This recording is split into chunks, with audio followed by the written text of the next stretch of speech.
Hi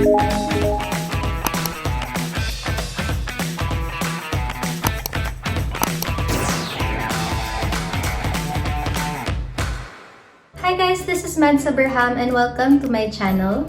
So if it's your first time here, I'm a postgraduate intern, which is why for this vlog, I'm wearing my clinical clerkship scrubs because I will be giving you clinical clerkship hacks and must-knows. So I will be giving you tips for both online and on-site clerkship. So first, for online clerkship, since purely lectures and conferences lang, then I advise you to participate and to take down your own notes so that when you already go to the hospital, then you're ready to just apply all the learnings to the patients. Next, for online clerkship, as much as possible, volunteer because this is the time for you to collect learnings. And remember, additional work equals additional knowledge. Tsaka iba talaga, di ba, kapag ikaw yung nag-report kaysa yung passive lang na nakikinig ka. In this way, you also get to hone your presentation skills. So come your oral Revalida, edi mas ready ka na. Also, kapag mas nagre-report ka, mas mamamanhid ka sa panggigisa. That's also a way for you to learn. Also, this is a time wherein you still have room for mistakes kasi kapag hawak mo na yung pasyente, hindi na pwede. Another thing is for you to master the most common cases regardless of the departments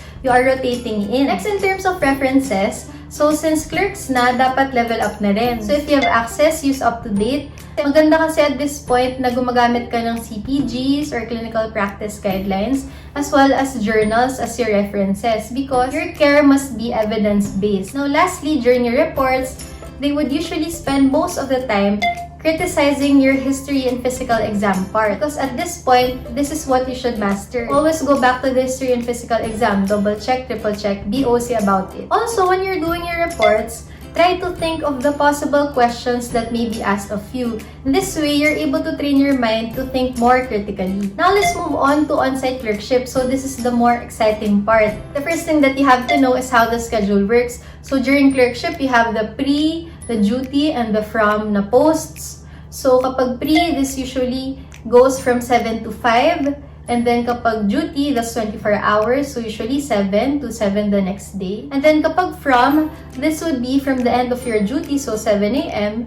Usually either up to 12 or up to even 5 o'clock. Now, a common question is, meron bang holidays or meron bang weekends kapag clerk ka? It would depend on your rotation. So there are some rotations such as community medicine wherein you have the Sundays off. But otherwise, as a clerk, dapat sanay ka na everyday ka kailangan pumasok sa hospital. Now, meron tayong tinatawag na true from. Ano ba yun? So kapag duty, that's 24 hours, right? 7 to 7. Pag true from, after ng 24-hour duty mo, 7 a.m. the next day, you could already go home. Next, ano naman yung tinatawag na skelly or skeleton duty? So, kaya skeleton kasi yung backbone or yung people na duty lang, yung posts for that day, yung kailangan pumasok. So, this would be applicable kunyari pag may holidays or kapag suspended yung classes. So, swertehan na lang talaga sa schedule. Now, another thing that you must know about having on-site clerkship is that the duty food is very important. Minsan nga, the previous day pa lang pinaplano na kung anong kakainin the next day. Lalo na kapag benign yung rotation or benign yung gabi, then you can enjoy eating with your duty mates. Now, another thing about being a clerk is that siguro medyo mas magastos siya in a sense na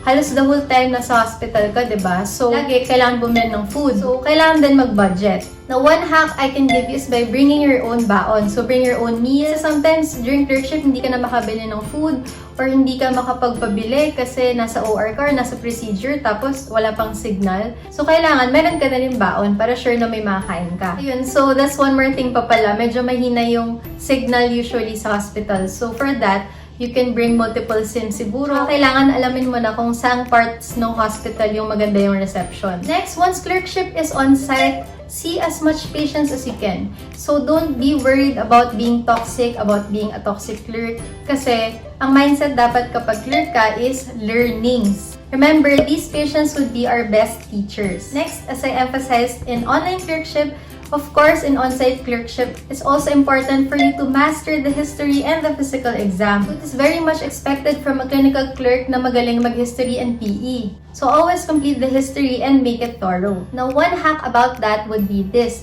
So kapag wala ka nang ginagawa, balikan mo yung patient. So, yun na yung time na pwede mong incomplete pa yung history or yung missing data, especially yung physical exam part. Now, in addition to that, you should know by heart your patient's history and physical exam. So one example wherein magiging useful to would be when you're asked to present sa radio. When the residents order for a certain imaging modality, then tayo yung required na mag-present sa radio to convince them that the patient needs that imaging modality. So in this case, dapat alam na alam mo yung history and PE ng patient. Next, you have to be very active sa bedside rounds. One hack here would be by using your phone's notes app. I advise this because it's the fastest way to take down your own notes, and at the same time, madali siyang balikan in the future. Kasi you carry it wherever you go. But of course, there are some cases wherein you're not going to be allowed to use your phone, and you always bring a tickler or a small notebook with you. Next, another tip is for you to complete the paperworks early. Another hack is that habang nag-admit ka ng patient or pinaprocess mo yung admission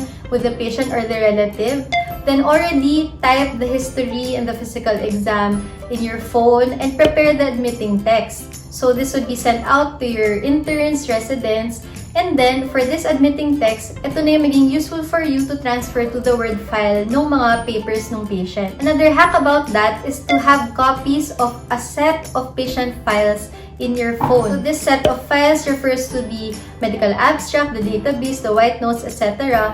and keep them in your phone. So kapag may bago kang admission, pwede mo na mismo directly i-transfer doon. In this case, you can complete it or continue editing it whenever and wherever you are. Basically, para magiging best friend mo yung phone mo kapag clerkship. Kasi sa clerkship, may time management din talaga in order for you to be more efficient. Now, another hack is to always bring a USB or, if possible, an OTG with you. So, there are times na biglang hingin sa'yo ng interns, ng co-clerks, or ng residents yung files ng patients, so you always have to be prepared. Next part of completing the paperworks early would be to always keep the files updated from time to time. So, every time na may bagong info, bagong orders, or bagong lab results, update mo agad yung papers para hindi na maipon yung gagawin mo later on. And then, pag nagsabi na or nagbigay na ng SPDP orders, which means start preparing discharge papers na orders, treat it as if today na mismo i-discharge yung patient, kahit kunyari bukas pa. Kasi it would mean a lot to your patients if mas maaga mo sila mapauwi. In line with that, you always have to write your progress notes completely. So, masanay na dun sa SOAP na format, so subjective and objective findings, as well as the assessment and the plans. This would be helpful for you because your colleagues always want to be updated, and it is the duty of a clerk to always know the patient very well. Next, another hack in clerkship would be to always have the contact numbers of your interns and your residents. So pag may mga bulletin boards wherein their contact numbers are there, always take a picture of that kasi kailangan mo yon when relaying the information to them. The next step for you is to always help your co-clerks. So kunyari pag benign ka, try to help your co-clerks who are more toxic than you. Kasi sa clerkship, tulungan talaga tayo dito. So, kunyari, pag may pinapagawa sa'yo, tapos hindi mo pa na-experience before, then ask another clerk who has already experienced that. Another way for you to help your co-clerks is by making good endorsements. So, as much as possible, huwag tayong mag-iwan ng trabaho ng dito post kasi super important din ng teamwork dito. So, meaning, pag nagkamali yung isa, madadamay lahat, versus pwede pang madamerit lahat. So, you always have to act responsibly for your sake, for your co-clerks' sake, and especially for your patient's sake. My next step is for you to get sleep. Because let's face it, mahirap pagganahin yung utak kapag wala kang tulog. Also, being sleepy would make you more prone to mistakes, and it may compromise your work. So if kaya, edi mag-rotation na lang din kayo ng teammates mo sa pagtulog. My next step is for you to try to look as presentable as possible at all times. Siyempre nakakaya naman kung mas mukha pa tayong may sakit kaysa dun sa pasyente, diba? So, kailangan merong mga hygiene kits or makeup kits or even extra uniform in your locker.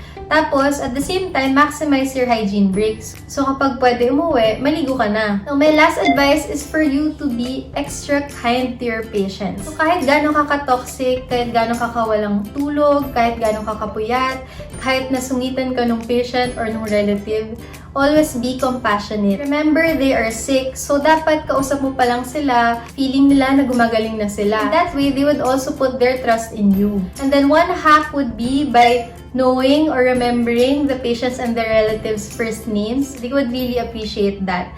And also know little details about their lives and just basically be their friend. Because sometimes there are patients who are very generous. Ibigay pa sila ng food sa inyo. Now, let me give you a bonus tip. So, this is for those schools that have Revalida, such as in UST. I can make another vlog for oral Revalida, but this would be for written Revalida. So, you should get used to preparing for the written Revalida by studying your current rotations and just adding the basics in between. So, my suggestion is for you to start with the subjects na pinaka-weakness mo talaga. In terms of making the schedule, try to distribute the subjects. So, kunyari, you plan to study anatomy, biochem, physio, and histo, then don't do it na parang 1 month each. Instead, you can do 1 week each for 4 months. So, i-distribute mo siya. In that way, meron ka na agad alam sa kanilang lahat. So, you're studying a little of each. In terms of references, so it's very good to study your own notes or your old transcribed notes. And of course, yung prescribed textbooks if you have a lot of time. One recommended reference material would be the BRS reviewers. And if you're only 1 to 2 months away from the written Revalida, then it's now time for you to practice answering previous exams or to review the rationales of old exams. It's important then for you to practice how to take the exam and to be more familiar with how they ask the questions. And remember, itong written Revalida, for me, super hirap niya talaga. So, idasal mo rin talaga na yung mga lalabas, yung mga inaral mo. And another thing about the written Revalida is that you've actually prepared for this since your first year. So, medyo important din talaga dito yung stock knowledge. Okay, so that's it for this vlog, and I hope that I was able to help you somehow. And just comment down below if you have any more questions or any more suggestions. Thank you for watching, and don't forget to hit like and subscribe to my channel.